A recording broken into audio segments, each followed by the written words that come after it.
Hello, this is Dr. Charmaine Gregory, and this is the Nocturnist Diary. I am coming to you today to talk about the fourth installment of the Fearless series. And today I wanted to talk with you about how being fit can help you to be fearless. Now, you have heard me talk about several different things so far. I've talked about how to recognize your fear as being the first step towards conquering it, and then making a plan for how you will attack it. And then I also spoke about how to, hey Stephanie, thanks for joining. I also talk about how to basically suppress negative imprints and replace them with positive items. And that's the kind of thing that's going to help your mindset to be different and help you to be bold, be brave, and basically be fearless. So another thing that helps with decreasing the amount of fear that you have is being in good cardiovascular condition. So being fit, in other words. Then you may ask, how does that help you to be fearless? How does being fit help you to be fearless? Well, number one thing that being fit does and having good cardiovascular health does is that it reduces the amount of cortisol that your brain produces. And as you know, in previous series, I've talked about what cortisol does and its relation to, and mainly specifically towards the night shift worker, but cortisol is essentially your stress hormone. So why do you release that thing? You release cortisol when you need to run from the predator. Okay, so we depended on it when we needed to flee from the predators many millions of years ago. And now we find that when we release the cortisol, all those things get revved up. And I mentioned before that I have a big fear of speaking in public, and my cortisol levels can sometimes be peaked just before I have to go and give a talk. And that's manifested with the palpitations of the heart, which is the rapid heartbeat, manifested with the sweaty palms and all those things that go along with it. So, working out, being in good shape, basically helps to diminish the amount of cortisol that you're producing. And it can also help out with not having as many receptors in your brain that are picking up on the cortisol. So that in turn allows for you to be quote unquote braver. Okay. Hey Valerie, thanks for joining. Valerie, you probably know a lot about how doing breathing exercises and all of those types of things before you perform, because you did a lot of performing, and so you're probably pretty well versed in this, probably a lot more versed in it than I am.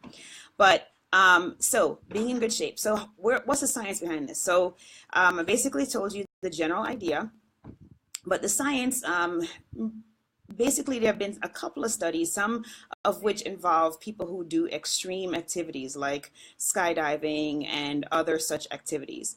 And they basically just measured what measured their ability to perform mentally after they have done this dive. And then what they did was they compared it to their the index that they used for fitness was more their body mass index. And hi, my daughter's joining.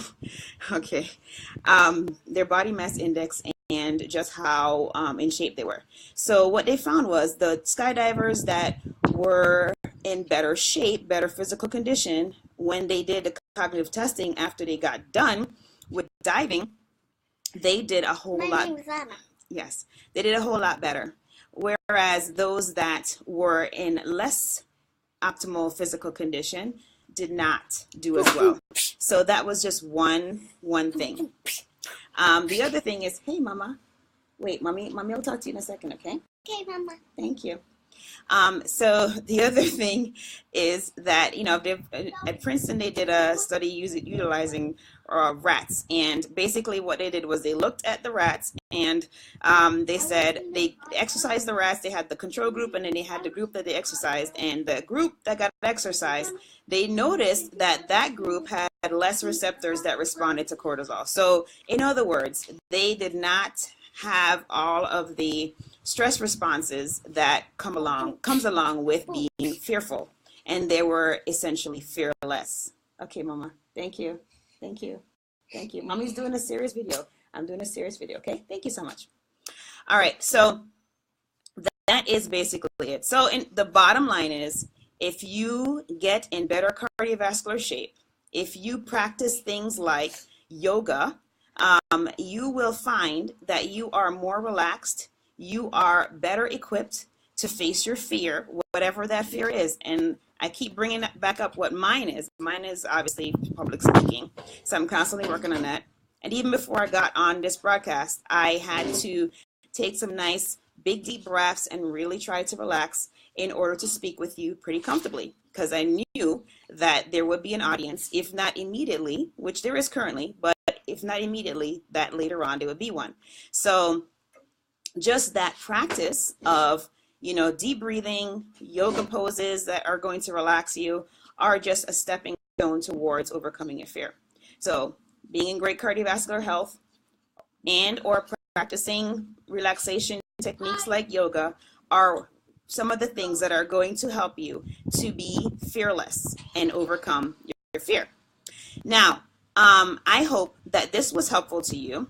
I appreciate your time in listening to my conversations and rantings about being fearless.